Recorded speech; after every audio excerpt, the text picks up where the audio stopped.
약할 때 강함 주시네 나의 보배가 되신 주 나의 모든 것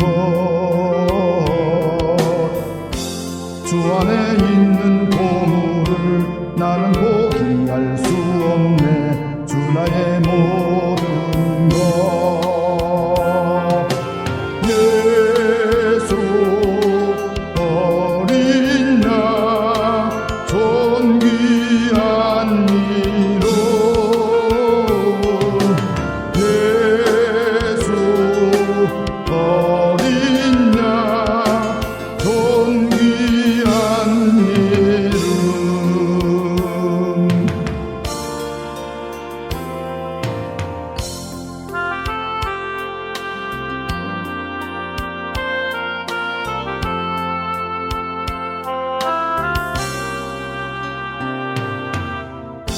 십자가 죄사하셨네 주님의 이름 찬양해 주 나의 모든 것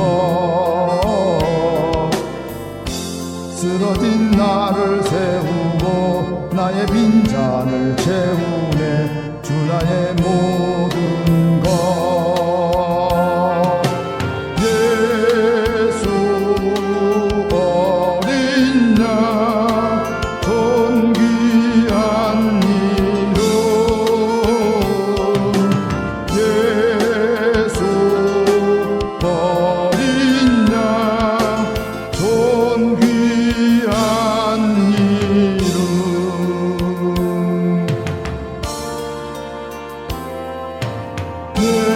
예수 어린 양 존귀한 이름 예수 어린 양 존귀한 이름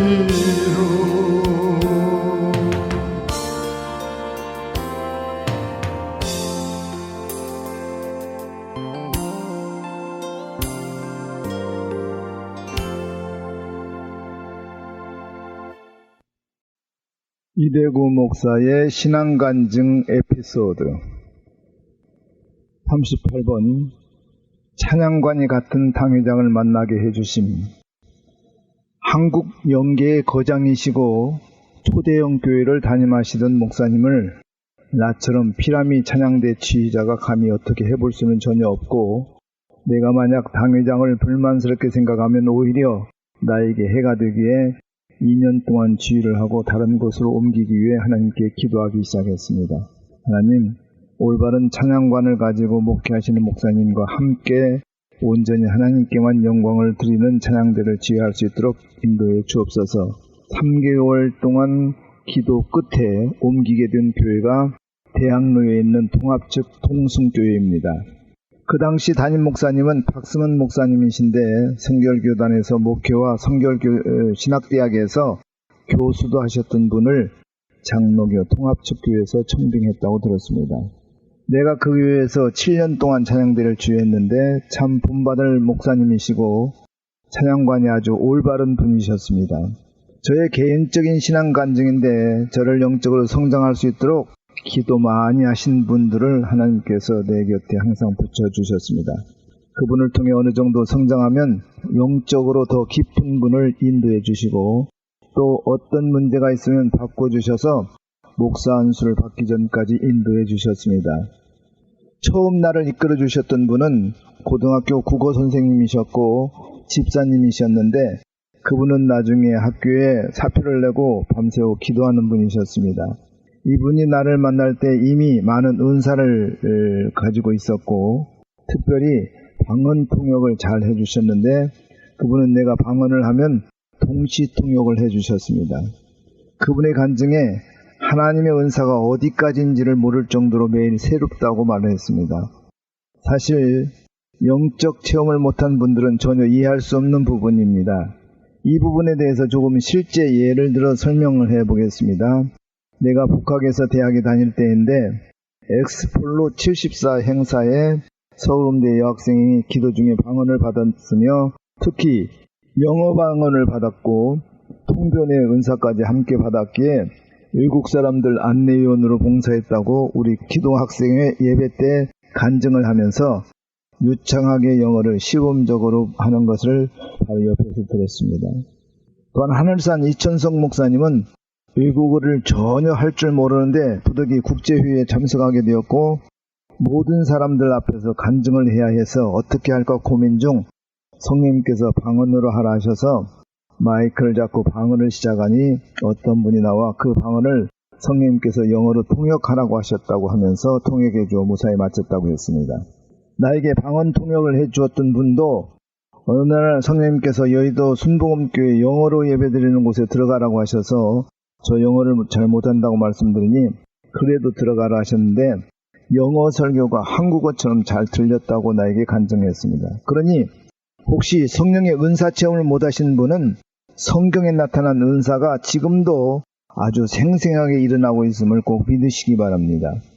언젠가는 내가 방언으로 기도하는데 옆에서 동시 통역을 하다가 하나님께서 유학의 길을 열어주셨다고 통역을 했습니다. 그 당시 서울음대 선후배들이 유학을 많이 떠났기에 나도 갈 수 있으면 좋겠다고 생각했는데 하나님이 저에게도 유학을 보내주시려나 보다 했습니다. 그리고 며칠 지난 후에 대학 시절에 내 반주를 해줬던 서울음대 후배한테서 전화가 왔습니다.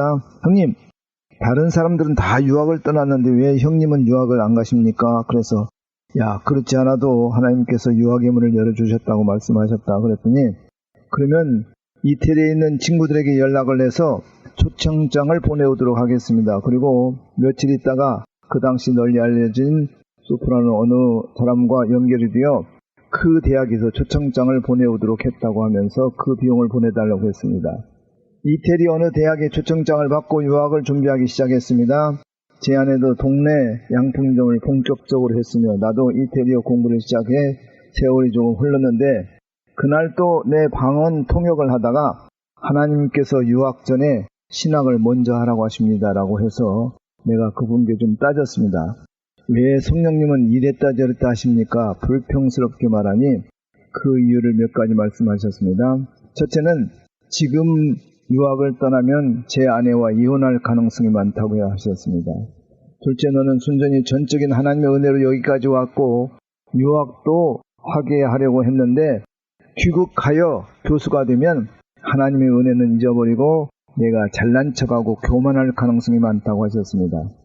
이 말씀은 내 자신을 나보다 더 잘하는 성령님의 말씀이니 나는 유학을 포기해야만 했고 거기다가 내가 말을 잘 안 들을 것 같아서 그랬는지 제 아내가 하던 양품점이 박정희 대통령 시해 사건 이후 경제 침체로 인해 도저히 더 이상 버틸 수가 없었습니다. 그래서 내가 살고 있던 연립주택을 정리하니 그 당시 1,000만 원쯤 되었는데 처음 계획으로는 유학자금으로 3년 동안 사용하려고 했으나 정리해서 빚을 다 갚고 나니 남는 것이 별로 없었습니다. 그래서 유학은 포기할 수밖에 없었습니다. 다음 주에는 그 뒤 3년 동안 빡세게 기도시켜서 신대원에 들어가게 된 과정을 좀 말씀드리겠습니다. 오늘은 여기까지만 말씀드립니다. 사랑하는 형제자매 여러분, 지금 생각하면 모든 것을 하나님께서 가장 현명하게 인도해 주셨음을 깨닫게 되었지만 유학에 대한 미련은 나보다 제 아내가 더 버리지 못하고 남자가 칼을 뺐으면 호박이라도 찔러야 되지 않겠느냐고 아쉬워했습니다. 그런데 감사한 것은 나 대신 우리 아들과 딸을 유학 보내주셔서 아들은 미국에서 딸은 이태리에서 공부 잘할 수 있도록 해주셨습니다. 여러분 모두도 전적으로 하나님만 의지하고 그분 말씀에 절대적으로 순종하면 분명히 더 좋은 것으로 축복해 주실 것입니다. 이러한 은혜와 축복이 저와 이 말씀을 듣고 깨닫는 여러분 모두에게 충만하게 임하시길 예수님의 이름으로 간절히 축원을 드립니다. 할렐루야. 아멘.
것을